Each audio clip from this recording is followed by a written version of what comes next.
On the coast of the Caribbean Sea, there live people who have never swam in the ocean, have never driven a car, and have never watched a movie.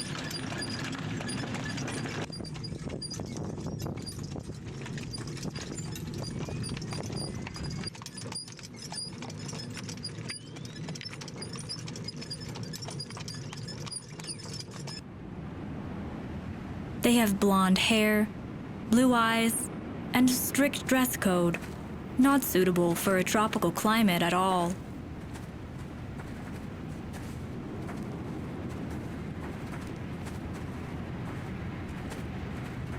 These are Mennonites, a closed Christian commune which lives according to the 19th century rules. They believe in Jesus Christ, baptize adults only, and never take up arms.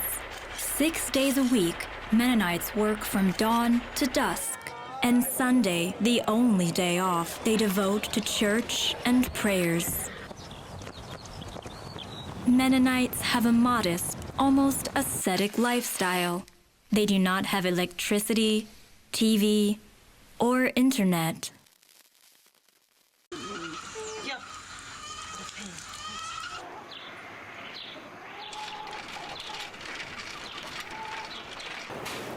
The main means of transportation for them is a cart drawn by horses. When I saw this vehicle on the streets of a tourist resort for the first time, I could not believe my eyes. Mennonites looked like actors who had just returned from a historic movie shoot and haven't changed their clothes yet.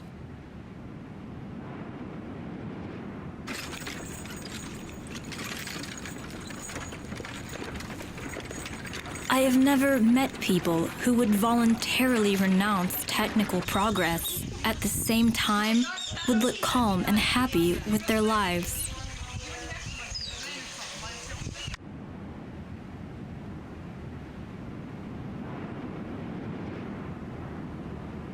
I was so intrigued that I decided to become one of them for a week. I changed my shorts and t-shirt for a dress below the knee, braided hair, and switched off my smartphone. How will I feel living in a Mennonite commune and following all the rules?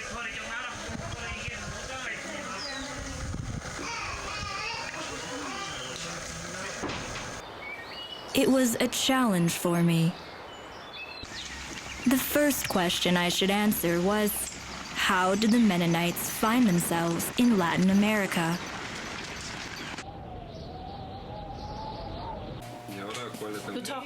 The Mennonites speak Plautdietsch.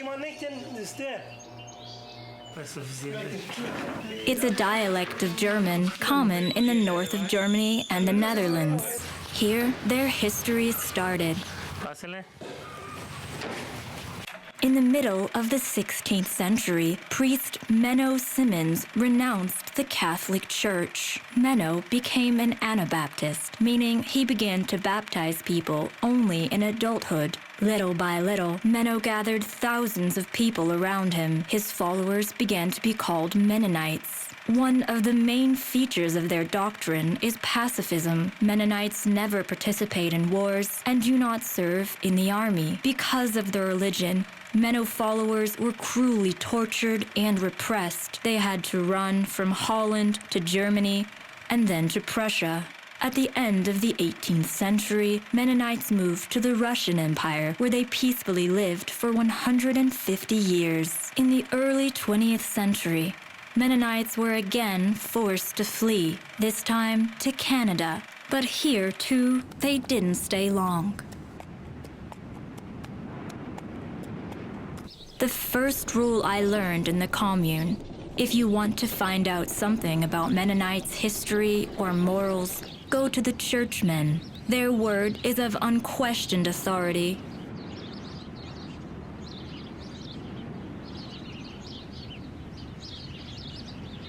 De Rusia a Canadá era por el comunismo. De Canadá a México era porque el gobierno canadiense le pedía le pidió a los menonitas recibir el servicio militar y las escuelas del gobierno. Lo que es en contra de las tradiciones. Entonces, siempre algún grupo que lo mantiene estricto sale, busca otro lugar.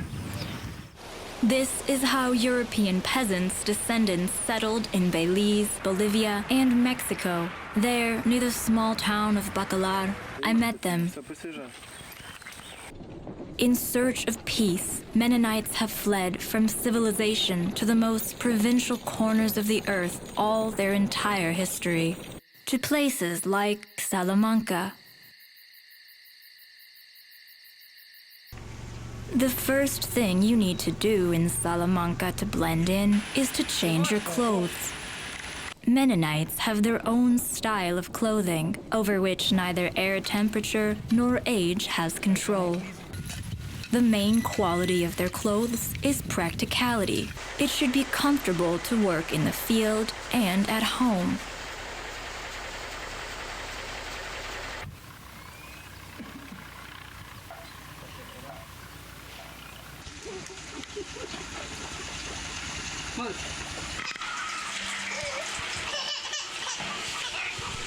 Twice a week, on Saturdays and Wednesdays, women braid their long hair. No makeup or accessories, even on holidays. At first, I felt uncomfortable in a traditional dress. It was hot and strange. But in this dress, I did not stand out, and this is the main thing in a closed commune.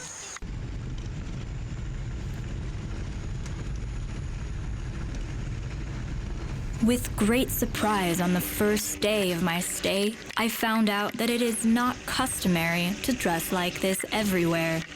Within the Mennonite society itself, the severity of morals is very different from commune to commune. In Salamanca, there are several families who came there from Canada. There, Mennonites drive cars, use electricity, and mobile phones. The families who do not want to fall under the influence of civilization move to more closed communes.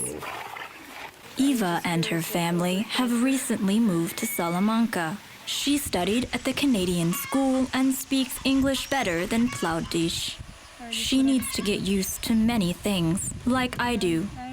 Pants, shirt, and definitely my hair different. Just open or ponytail. So I had it like that in Canada. I like that more than like this, because like this I'm starting to lose some of my hair because the hairpins. And I don't know, it's good like this too, because then there's no hair in my face, but it looks better the other way. In Salamanca, such diversity in appearance is unacceptable. Women make clothes for the whole family at home. Girls start to help their mothers with this process at the age of 5. By the age of 15, every girl can sew a dress or overalls for her brother.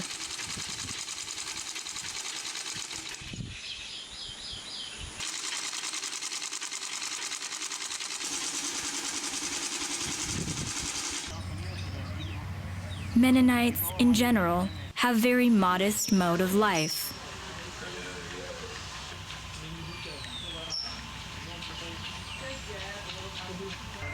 Things from the 21st century are combined with those from the 19th in their homes. Actually, Mennonites rarely talk to strangers and do not like invasion of privacy. I was lucky that Farmer Johan invited me to his place and showed his house.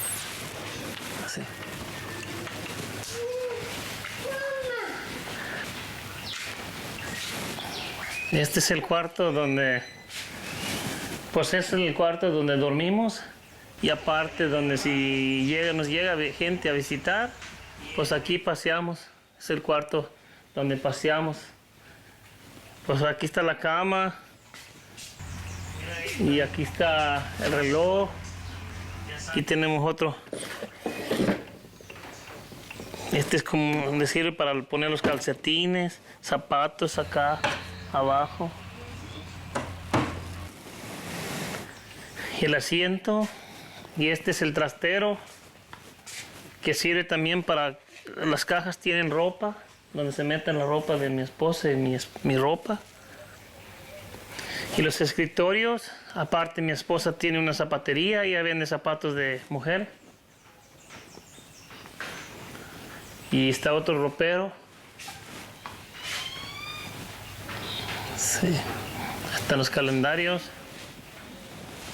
Aquí es el cuarto donde mi esposa... Está la máquina para coser, para hacer ropa, camisas.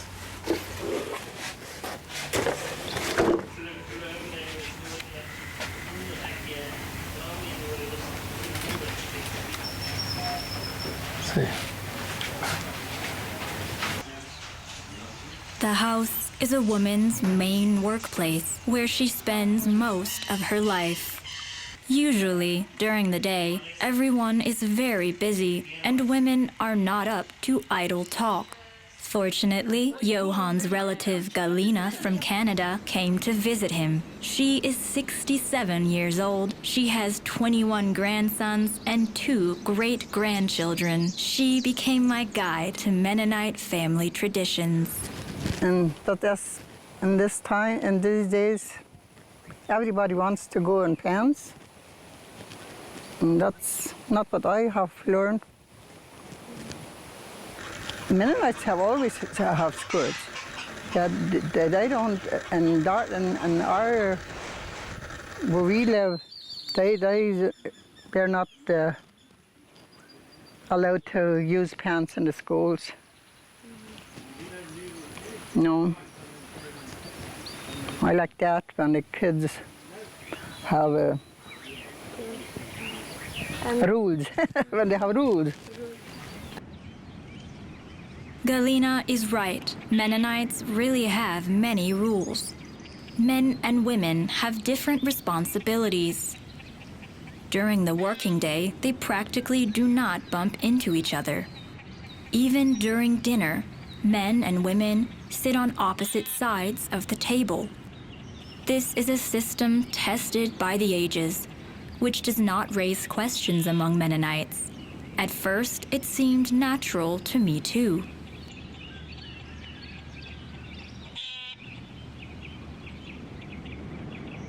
That's what men always do, the big job, and the women do the smaller jobs. To do the families and the inside cooking and all that stuff what the women have to do. Physical labor from dawn to dusk is the basis of a Mennonite's life. It is their main purpose, passion, and meaning of life. Men work in the field.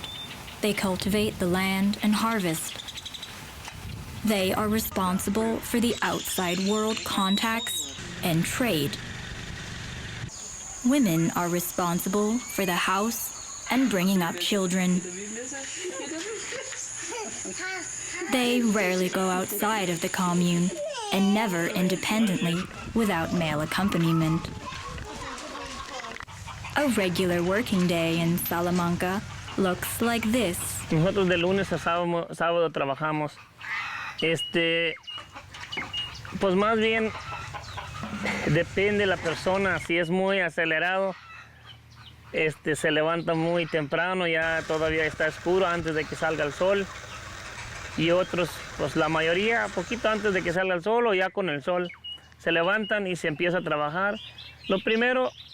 El trabajo primero es atender los animales. El que tenga animales tiene que atender los animales, a darles a su alimento, a los caballos, a las vacas y a las gallinas y los puercos.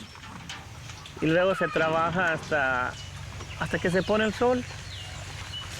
Depende. Si hay mucha necesidad, por ejemplo, si es la hora de preparar la tierra o el tiempo de cosecha, que a veces trabaja hasta con luz. Hay quienes trabajan toda la noche. Depende de la necesidad, porque a veces no hay suficientes tractores, o no hay suficientes rastras, o sembradoras, o los implementos necesarios. Y también por esa razón a veces se trabaja de noche. Hard worker Johan is just one of those who gets up before sunrise. He invited me to stay in his house the night before and woke me up at 4 a.m.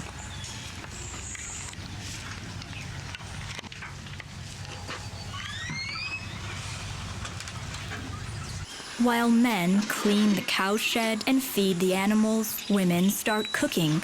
This is one of their main responsibilities. As all the family members work a lot, no one should stay hungry. Mennonite families are very large. 10 children are not uncommon here. That's why making breakfast, lunch, and dinner takes most of the day. The food in Salamanca is simple and filling. There is no time to prepare delicacies.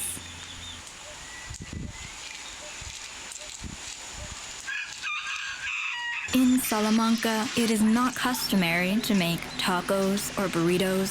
There is no Mexican food there. Mennonites prefer the cuisine of their ancestors from Northern Europe. Potatoes, sausages, soup, and there must be bread. Sometimes Mennonites make barbecue. This recipe they brought from Canada.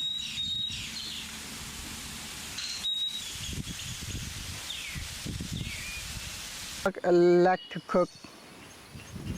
Everything my mother have learned me. I've been very old-fashioned. I like varenike, kilke, barsh, and whatever the mama made, I like that very much. And my family liked it too, by old-fashioned cooking. Vareniki and borscht, a kind of meat soup. These are typical Ukrainian dishes. Mennonites lived in Ukraine back then in the 19th century and still remember the recipe. The only thing that unites Mennonite and Mexican cuisine are legumes.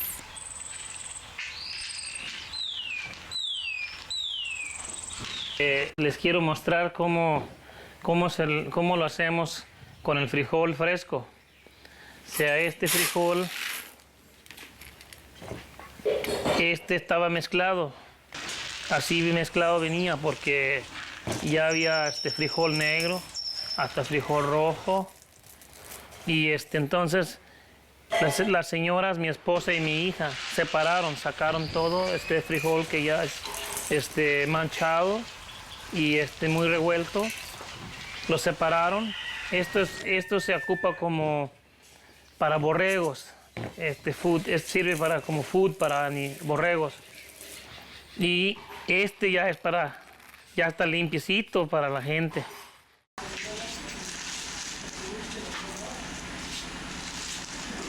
Cooking needs much patience, especially when it concerns old European recipes.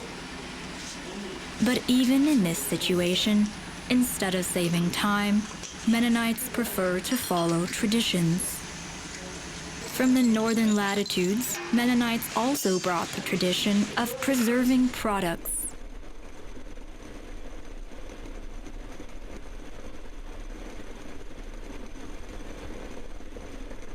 Este es el cuarto donde se aguardan los pomos envasados. Aquí está la fruta envasada.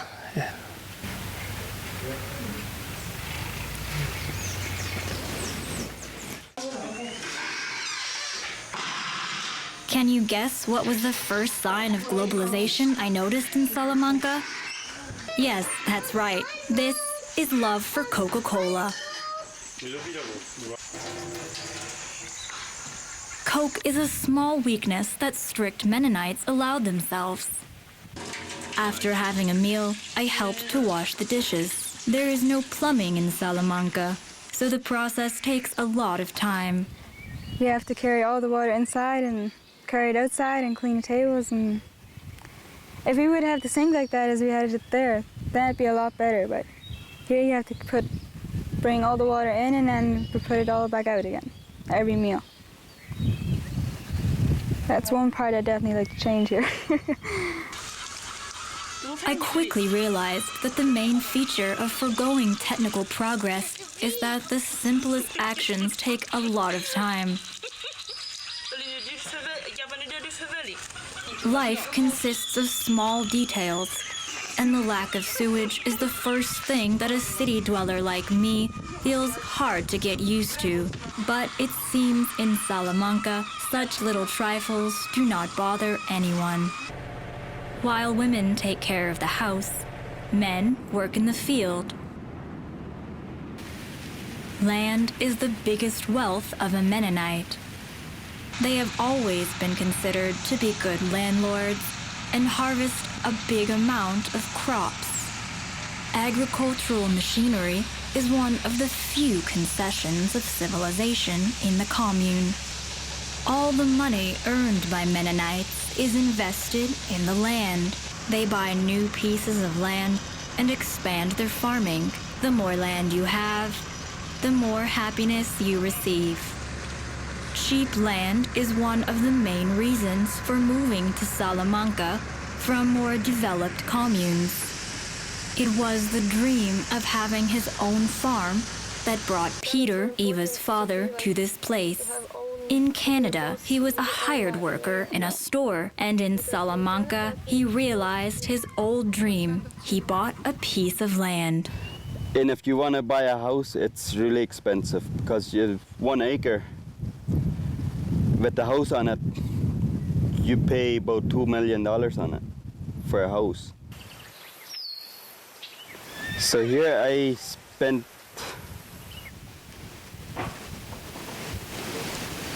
$1 million pesos to get my farm. So I have 2 farms here together.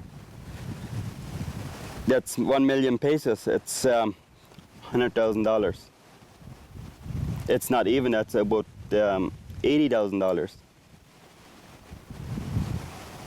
I spent. Now I have 37 hectares of land instead of acres. Hectares is way double. It's more than 100 acres.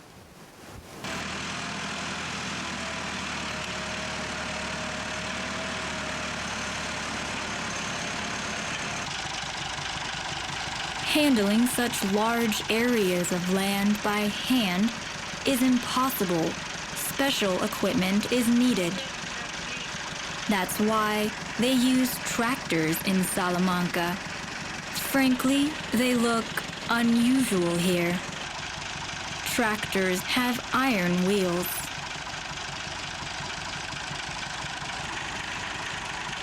It was made this way on purpose to make it as hard as possible for young people to get to the nearest cities. As Deacon Pedro explained to me, for the same reason, strict Mennonites try to settle far from civilization.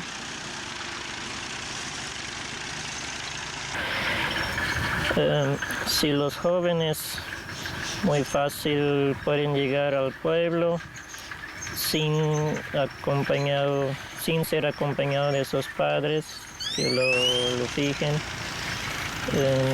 que ven allí las tiendas que le venden licores, las tiendas que venden los celulares, los vídeos, los aparatos musicales. Ese le da ganas a comprarlo y lo compran y lo utilizan sin compromiso de sus padres.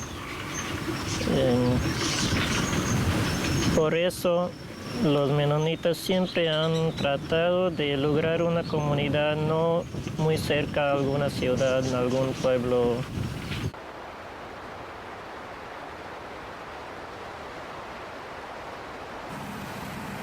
It has dry, barren land, but a good climate. That's why Mennonites still collect 2 crops a year. Corn, sorghum, soybeans, and legumes are grown here. Commune inhabitants leave part of the harvest for themselves and use it in the household. The other part is for sale to Mexicans in the nearest cities. One more part goes to a special warehouse, which belongs to the entire commune. About 1,500 people live in Salamanca, and everyone who does farming is obliged to give a share of his crop. Each gives as much as he is able to. There are families who have a lot of land and children, hence the harvest is higher and they can give more.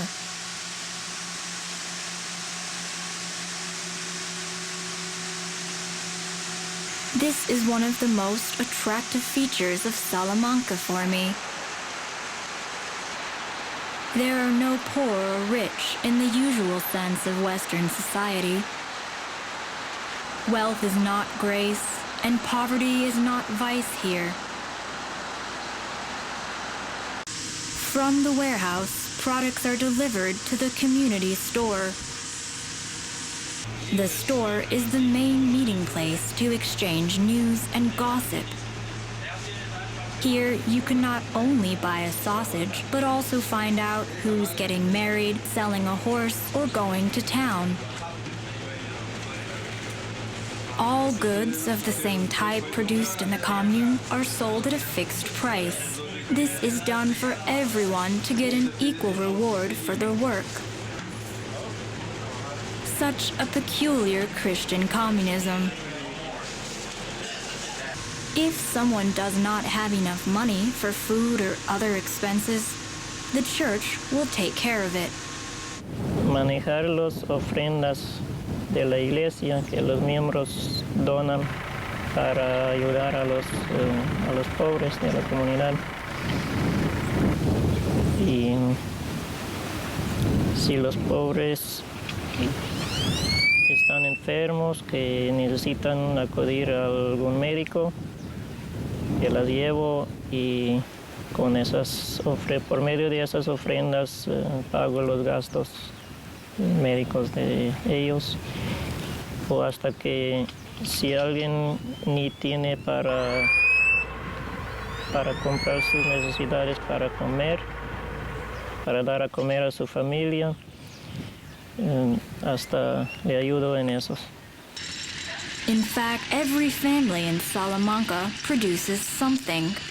That is why the Mennonites have managed to preserve their traditions for centuries. They provide everything they need by themselves. My parents lived and their whole family were at home, and we have the farm with the cows and everything. For me, that was the best time in my life. That the family all together and all that work what we done there. That was what I'm always thinking.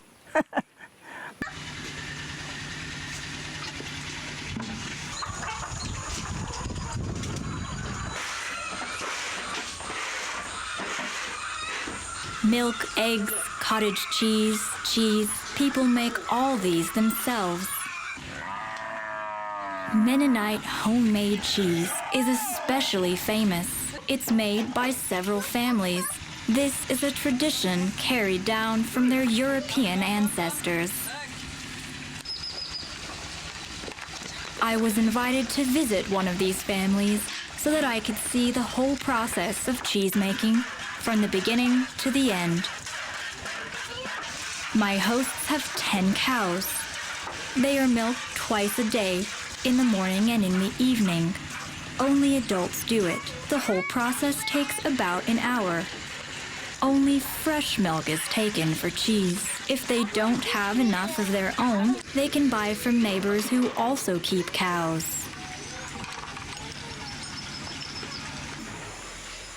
Making cheese is a time-consuming process. From 10 liters of milk, only 1 kilogram of product is made. But the recipe is very simple. The milk is heated to 80 degrees. Then special enzymes are added. The mass should be stirred all the time. That's why several people are observing the production process at the same time.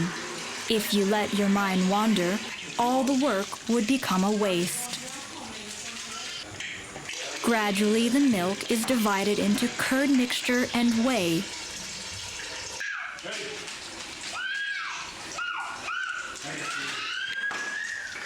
During the preparation of cheese, women still had time to babysit, share news, and lead younger family members.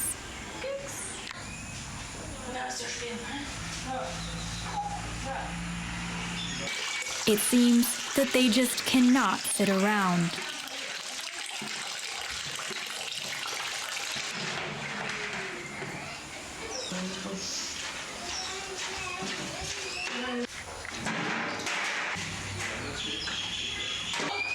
The ready product is put under the press. When I heard the press, I first imagined not exactly what I saw. Many of Mennonites' household items are made from improvised tools. Everything is used, including rusty mechanisms and old plastic buckets. It can be said that Salamanca has a non-waste, environmentally friendly production.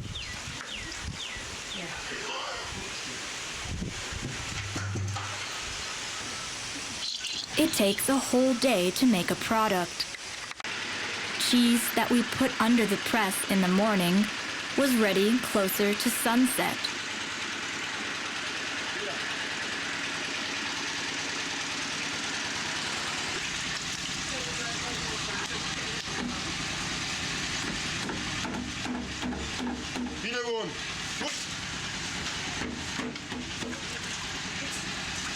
Finished cheese is packed in cellophane and is taken for sale to the nearest Mexican city where queues line up for it. Mexicans are very fond of home queso fresco and other Mennonite products. They are without any chemicals and therefore natural to the taste. I had long ago forgotten what it tastes like. Mexicans themselves rarely visit Salamanca. They have nothing to do here, unless to fix their pickup. It sounds incredible, right? Mennonites do not drive cars, but they can repair them.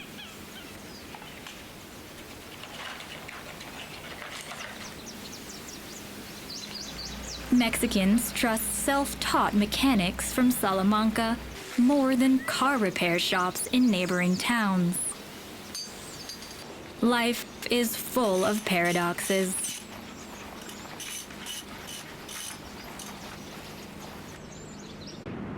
Not only ordinary people, but also the Mexican authorities do not drop into Salamanca.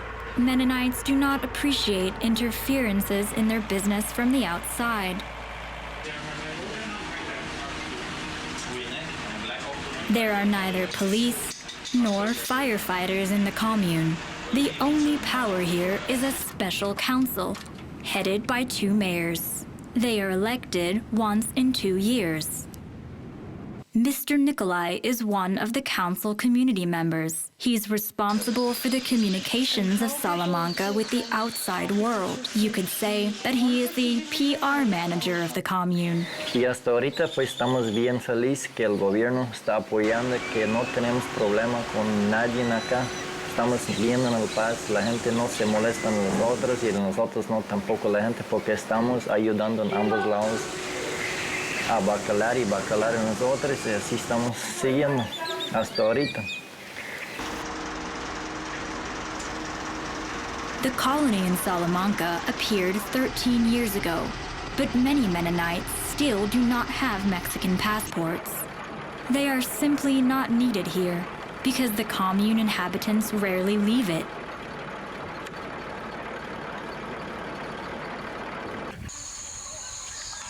But here, there is a hospital. A doctor and a midwife work there. People in Salamanca rarely get sick. Bad habits like cigarettes or alcohol are prohibited by religion. In addition, Mennonites work in the fresh air a lot. More often, childbirth is what happens in the hospital. Mennonites do not use contraception and never have abortions. That's why an ordinary woman gives birth to 5 to 10 children during her life. 10 children.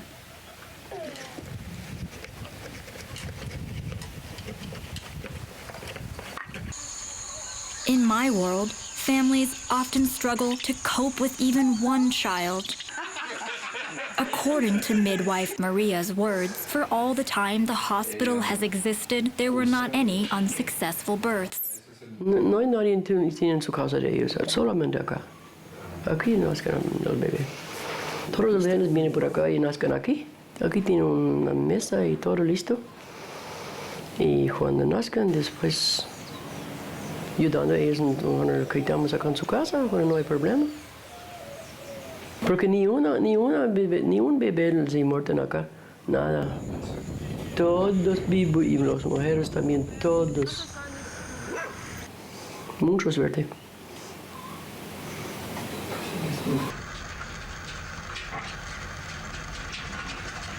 One of the problems of the community, which is immediately apparent to an outside observer like me, is genetic abnormalities. They arise because of close relatives blood mixing. Mennonites are a closed sect. They're looking for future spouses only among the commune members. The degree of kinship before marriage is not monitored, and the consequences are preferred not to be talked about. Mennonites believe that everything is God's will, and going against it does not make sense.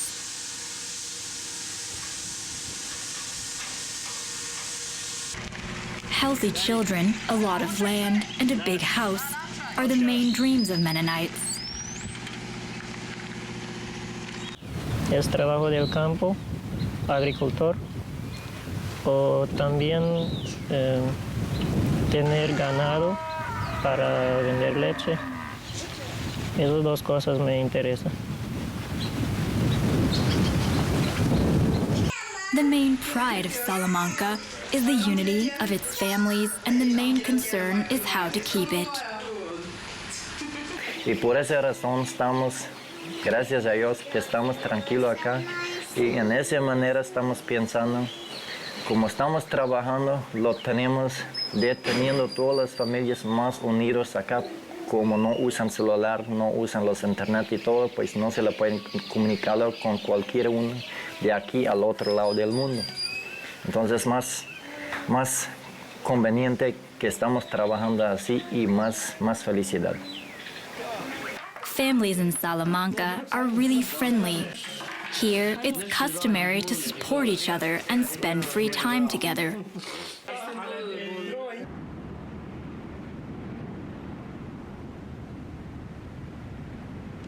But after a couple of days, this cohesion started to embarrass me. It seemed that Mennonites are never alone and never stop working. I started to wonder, do they have any free time at all? If so, do they spend it on themselves? As it turned out, there are not many entertainment options in Salamanca. Nosotros como no tenemos casi vacaciones, nuestros hijos desde sus vacaciones son el domingo, es el descanso, que primero en la mañana nos vamos a la iglesia. No todos los niños chicos se quedan en la casa, pero de 12 años ya se permite que todos vayan a la iglesia. Sunday is really a holiday.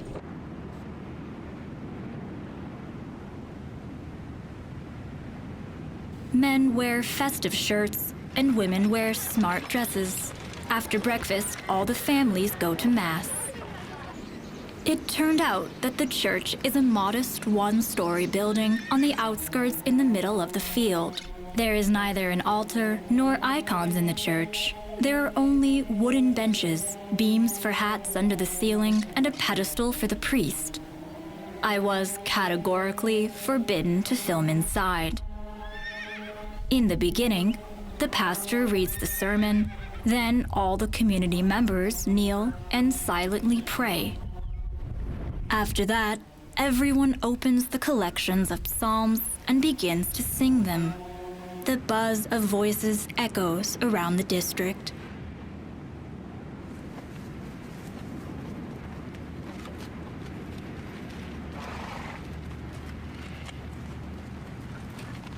Mass is the central part of every Mennonite's life.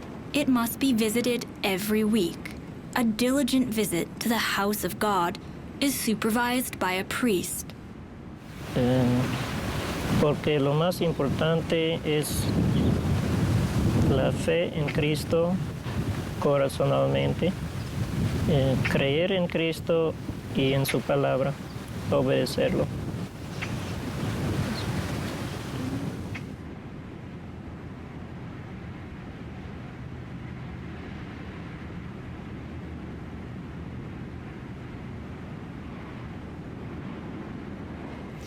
If they leave one Sunday of church or two, then they come off as deciding, I had more fun at home, so why will I go? I had more fun at home. So it's better be keeping going and of missing. So, but I missed a lot of church too because I was busy, so sometimes I fell asleep in the morning, I couldn't wake up, and then it was too late to go. I say to stay, but I like it better if I don't miss it.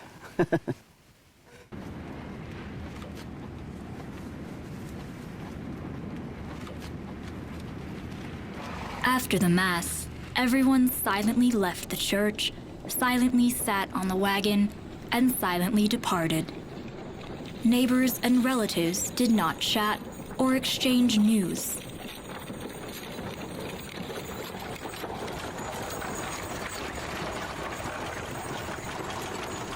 It seems that the church is not a place for fun.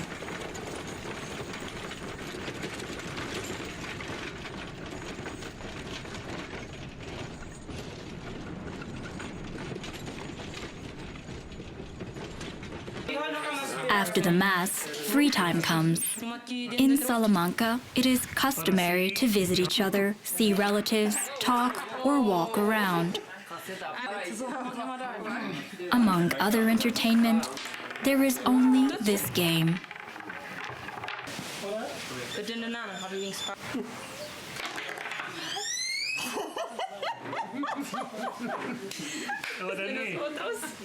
Nueve cada jugador, 9 de esos. 9 botones. 9 botones. Y son dos jugadores que tienen el mismo, y los otros dos tienen diferente. Porque aquí está la marca, porque el otro no trae la marca, nada más viene así. Entonces ya hay que empezar. El que empieza el juego tiene que tratar de meterle 3 veces aquí en ese hueco. Y si le mete así, son 20 puntos. Y ahora si le mete así, son 50 puntos al favor de los dos jugadores que están así en el lineal. Y ahora vamos a intentar a ver si se puede.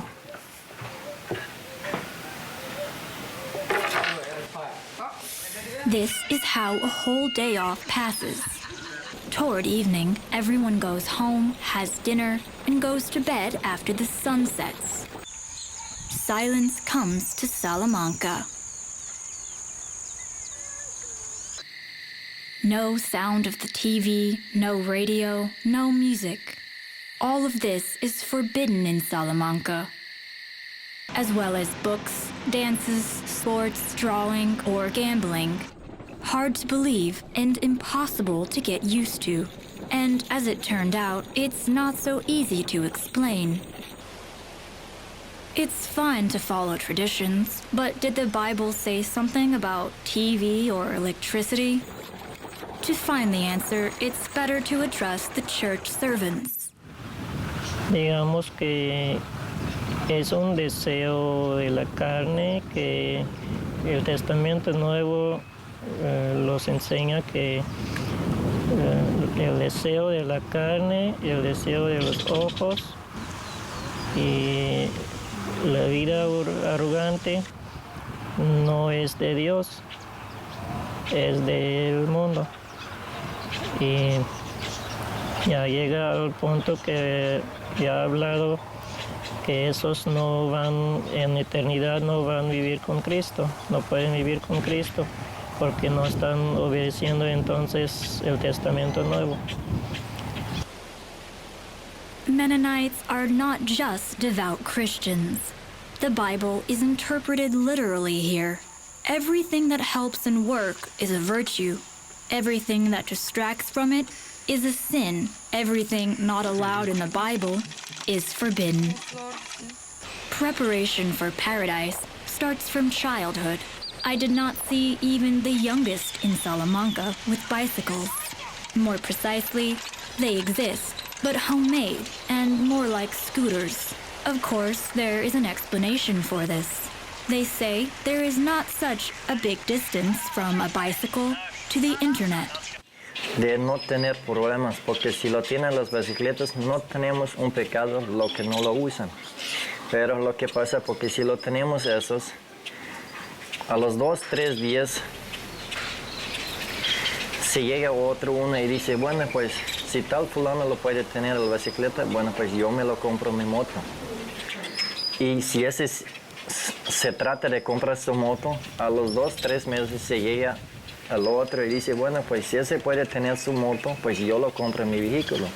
Y como estamos acostumbrados a la vida, lo que tenemos, si lo dejan, que ellas siguen así, el momento, si lo comenzamos con la bicicleta, al finalmente ya lo quieren entregar todo el equipo, la camioneta, los teléfonos, los internets. Y bueno, pues al finalmente ya no tenemos un control. Y si lo estamos tratando de teniendo el control acá, pues no podemos controlando exacto, pero pues ahí lo tratamos de hacerlo lo que es posible. Such severity confuses even those who moved to Salamanca especially. As it happened, it's difficult to return to the past not only for me. While Canadian Peter is glad to get rid of his car, at the same time he misses it. I miss it, yeah. Because sometimes I would have my half day already home. What I am sometimes right now come late. So, like it's about an hour from here to Camp 1. It's a Camp 1, that's the first camp where you darken. It's a Camp 1. From here to there, it's an hour drive. Yeah. So it takes me 2 hours to go and come back. But then you have to take care of the horse too. You just don't go and come back right away because it's too hard for the horse. So you spend about 4 hours. If I would have a car, I could do it in 15 minutes. So if Salamanca would start driving with cars, if they would have allowed it, I wouldn't move away here. Just because about the killing, but they don't know how to drive. Selling meat.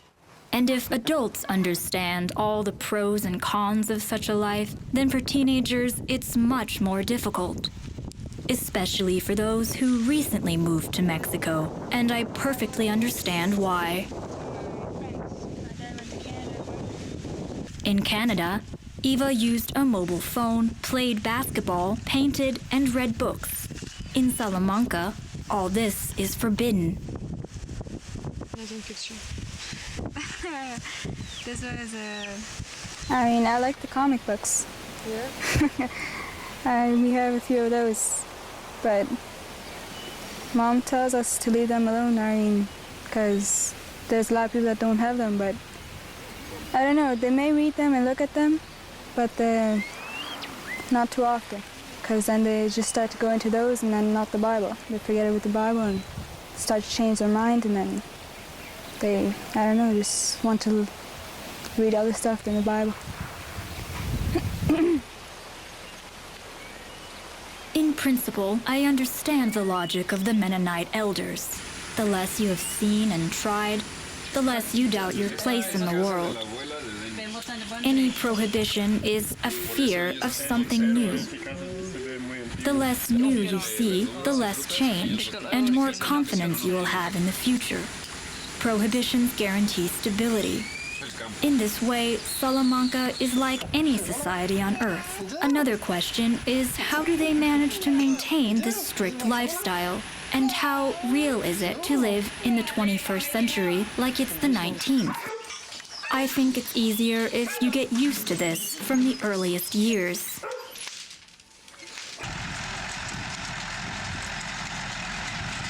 Childhood in Salamanca ends early.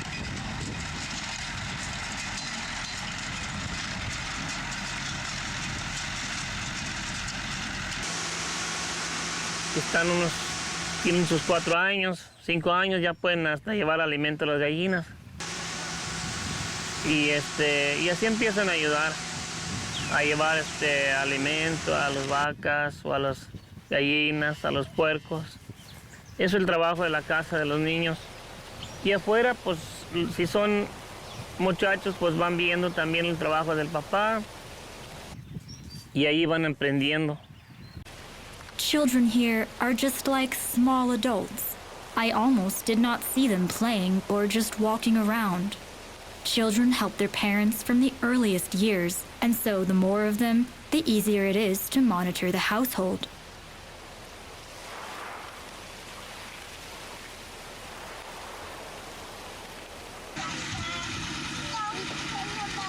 When children grow up, they go to school. In Salamanca, they have their own Mennonite school. All the disciplines are taught in Plaudish, and the Bible is the only book. Only what will be needed when running a household is taught.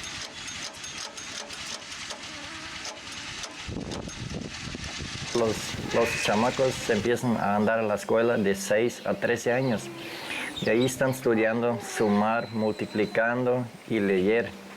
De ahí a los 12, 13 años, ahí salen de la escuela, ya siguen ayudando a sus padres, ayudando en los cultivos, manejando maquinaria, tratando de ayudarlo, sembrando y cosechando y todo eso.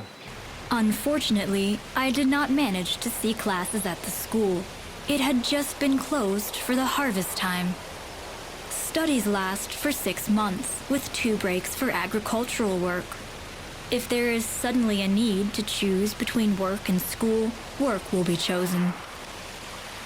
Because of the relaxed attitude towards studying, Mennonites' education level is very low. Many people can't read or write in adulthood. Pues de ahí, pues ya cuando terminan la escuela, pues ya están grandecitas, ya ayudan mucho a la mamá dentro de la casa. O también los niños de 10 años. O hasta más joven, y ayudan a arrancar el frijol. Sí, el que tiene mucha familia, pues le ayuda mucho también en el trabajo del arranque de frijol. Y después, pues los muchachos trabajan siempre en el campo, con los tractores, o lo que salga.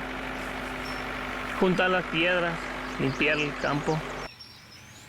Y las muchachas pues más bien trabajan el trabajo de la casa.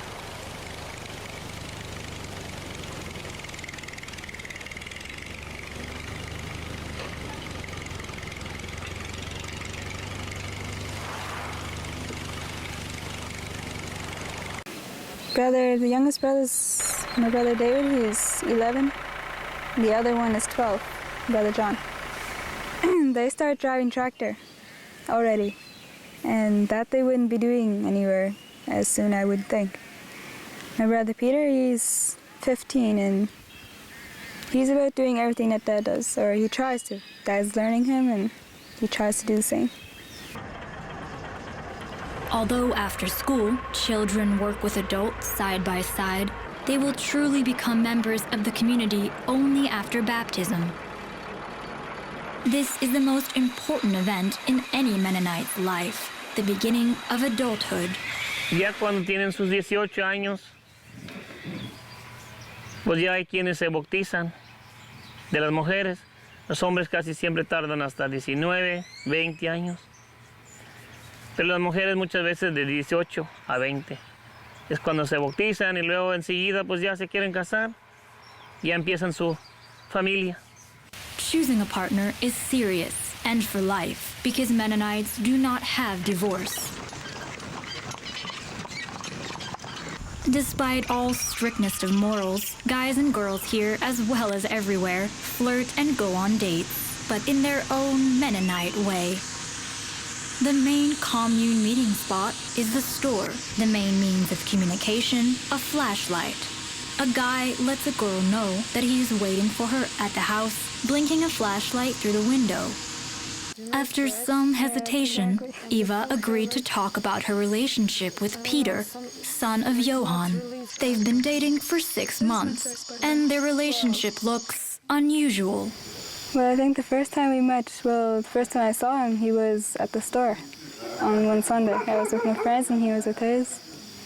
And it took a little while for him to come here, but all of a sudden, it's like Mennonites have, boys always have to come to the girl. They know where they live and then they have to come there just at the end of their laneway and flash with their lights. And if the girl wants to, she goes and they meet. If she then wants to, then they go into a room like we did today, and some don't have permission. They always have to, usually from 16 to 17, that they can do.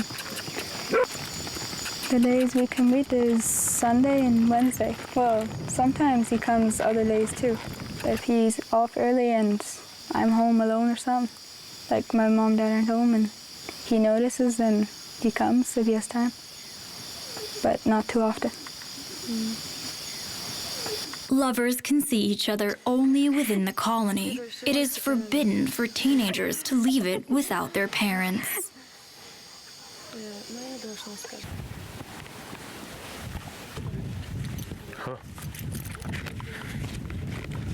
I was wondering, do the teenagers also behave quietly here? Is the church capable of subduing even a hormonal storm? It turned out, not really.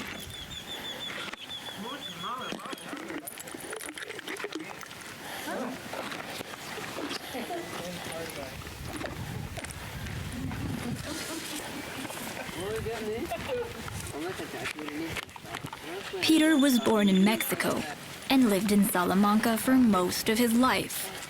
Guys like him should support the continuity of Mennonite traditions. A mí me gusta un rancho, donde estoy solo, donde estoy libre y trabajar allí con mis ganados, o sea, así solo. Eso es que me gustaría a mí. But in spite of all the church vigilance, it seems that a quiet riot is ripening in Salamanca. A mí no me gusta mucho todas las cosas como que tiene esa comunidad, pero hay cosas que me gusta tener que no hay permiso, como que el celular tengo y hay más cosas, que el tractor es muy fuerte con las ruedas de fierro, para el tractor es muy fuerte y con llantas mejores, pero ahí no hay permiso para eso. Not far from Salamanca, there is the city of Bacalar, the entry point to the 21st century for the Mennonites. Adult members of the commune sometimes go there for shopping, and Peter and his peers for entertainment. Pues siempre platican, a veces el domingo, pues a veces si está mucho calor andamos a bañar, en Bacalar o tomamos un poco y pues acá no hay permiso para tener música, pero sí tienen música para escuchar música, tienen celulares para jugar. WhatsApp y todo eso.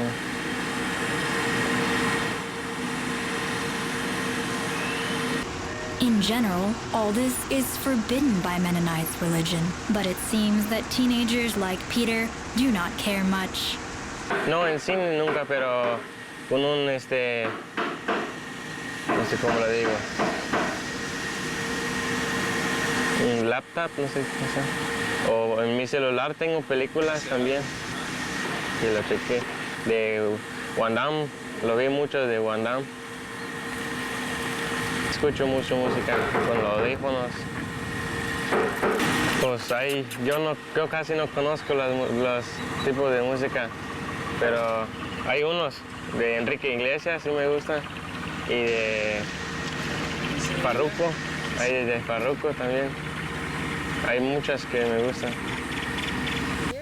It seems that the main threat to Mennonites' way of life is not globalization, but youth. Youth which is looking for new adventures and experiences. The more strict the rules, the more likely they will stop being followed. And the first to break the rules will be those who are having the highest hopes pinned on them. Strangely, this thought comforts me. Today, around 2 million Mennonites live around the world. But communes like Salamanca are getting scarcer. Sí hay muchos que le gustan cambiar, pero como nosotros estamos algo estricto en mantener la tradición, los que quieren el cambio se quitan de nosotros. Van en algún lugar donde hay otra moda de tradición. This is only a part of the truth. Indeed, Mennonites can move to a community with softer morals. But to leave it forever is complicated, almost impossible. It means renouncing your faith and your family. For such an act, a fair amount of courage or desperation is needed. In addition, Mennonites are poorly prepared for the life in the big world. As a rule, they don't have a working specialty, don't know languages, and don't know how to contact strangers. Life should be started from scratch. And in case of failure, it is hardly possible to return to the commune. There is no place for diversity in such a closed society. My week in Salamanca has come to an end. Life in the commune showed that the seemingly unpretentious way of Mennonites' life in fact requires great self-restraint, and I'll no longer be able to get used to them. I was glad to be back in my 21st century. I was leaving Salamanca with a feeling of gratitude for the received experience, but at the same time I felt relief. I was only a guest there. But what should the Mennonites who feel themselves like strangers in their own society do? This question does not leave me alone. People like in Canada, there's other people that are way different than us.